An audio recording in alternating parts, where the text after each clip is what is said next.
رسول کریم صلی اللہ علیہ وسلم نے ارشاد فرمایا، میرے اوپر جہنم کو پیش کیا گیا، میں نے جہنم کا ملاحظہ کیا، اور عمر بن عامر الخزائی، بنو خزاعہ کا شخص عمر، اس کو میں نے دیکھا اپنی انتڑیوں کو جہنم کی آگ میں دھکیل رہا ہے۔ اس کی انتڑیاں نکلی ہوئی ہیں اور جہنم کی آگ میں گھسیٹتی ہوئی اس کی انتڑیاں جا رہی ہیں۔ یہ پہلا شخص تھا جس نے سائبہ بنائے تھے، جانوروں کے کان چیر دیے اور بتوں کے نام پہ چھوڑ دیے، یعنی سب سے پہلے بت پرستی کا آغاز عرب میں کرنے والا بنو خزاعہ کا عمر بن عامر یہ تھا۔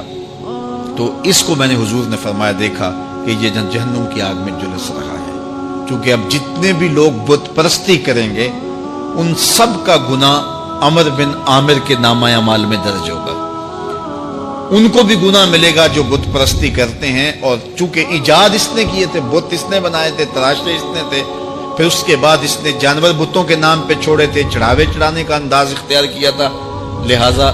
اس کو جو ہے وہ گناہ پہنچتا رہے گا۔ تو کہا میں نے اس کو عذاب میں مبتلا دیکھا۔ تو اگر خیر کی بنیاد رکھو گے نیکیاں ملتی رہیں گی، کھاتے کبھی بھی کلوز نہیں ہوں گے، اور اگر برائی کی بنیاد رکھو گے قیامت تک اس برائی پر جو عمل کرتے رہیں گے اس کا گناہ بھی کھاتے میں پڑتا رہے گا۔ آقا کریم علیہ الصلوۃ والسلام نے ایک موقع پر فنڈ مانگا تو ایک شخص نے اٹھ کر کے پیش کیا، تو جب اس نے پیش کیا تو اس کے دیکھا دیکھی دوسرے بھی کھڑے ہو گئے، دوسرے بھی پیش کرنے لگے۔ بعض کا سارے خاموش ہوتے، کوئی ہمت نہیں کرتا، تو ایک کھڑا ہوا تو اس کو دیکھ کے دوسرے بھی کھڑے ہو گئے۔ تب حضور نے فرمایا تھا من سنّا فی الاسلام سنتن حسنتن فلہ اجرھا، جس نے اسلام میں کوئی اچھا طریقہ رائج کیا اس کو اس کا اجر ملے گا، اور پھر اس کی دیکھا دیکھی جس نے بھی کوئی اچھا کام کیا اس کا اجر بھی اس کے اجر کی کمی کے بغیر اس کے کھاتے میں بھی داخل ہوتا رہے۔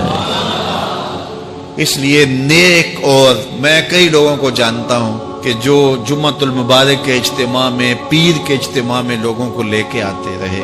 کسی وجہ سے وہ خود نہیں آتے لیکن جن کو لے کے آتے رہے وہ اب بھی آ رہے ہیں، تو وہ اگرچہ نہیں آ رہے اور کچھ فوت بھی ہو گئے ہیں، تو جو جن کو لے کر آئے ان کے کھاتے کا ثواب ان کے نامہ اعمال کے کھاتے میں بھی درج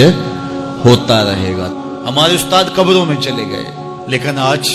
ہزاروں طلباء کو اور لاکھوں عوام کو ان کے دیے ہوئے جو سبق تھے جو انہوں نے ہمیں پڑھایا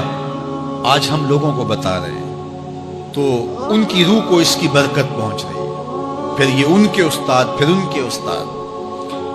تو علم نافع یہ کبھی بھی کھاتے کلوز نہیں ہوتے، تو اس لیے اچھائی کی طرح ڈالو، نیکی کی طرح ڈالو، اچھائی